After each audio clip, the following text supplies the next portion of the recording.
ململانێ ئابووریەکانی چین و ئەمریکا دۆخی ئابووری جیهان دەشڵەقێنێت.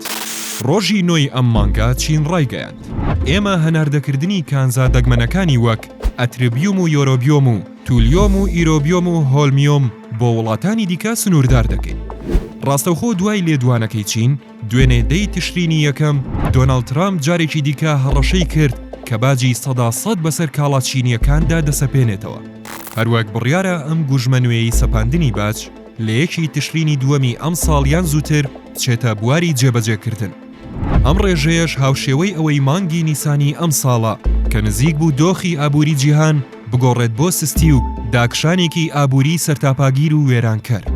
هاوکات پێش لێدوانەکەی ترامپ بیتکۆین بەرزترین نرخی لە مێژوودا تۆمار کردو گەیشتە $125,000. دوای لێدوانەکەی ترامپ بەهای دراوە ئەلکترۆنیەکە داڕما و هەر بیتکۆینێک زیاتر لە $10,000 دابەزی. جگە لە بیتکۆین بەهای نەوتیش زیاتر لە $2,000 دابەزیوە. شیاوی باسە ئەو کانزا دەگمەنانە بەکاردەهێنرێن بۆ دروستکردنی مۆبایل و کۆمپیوتەر و ئۆتۆمبیلی کارەبایی و چەک و تەکنەلۆژیای پێشکەوتوو. چینیش کۆنتڕۆڵی 170 بەرهەمێنانی ئەم کانزایانەی لەژێر دەستدایە. هەر بۆیە کاتێک هەناردەکردنی بۆ وڵاتانی دیکە سنووردار دەکات، ئەمریکا و وڵاتانی دیکە کێشەیان بۆ دروست دەبێت.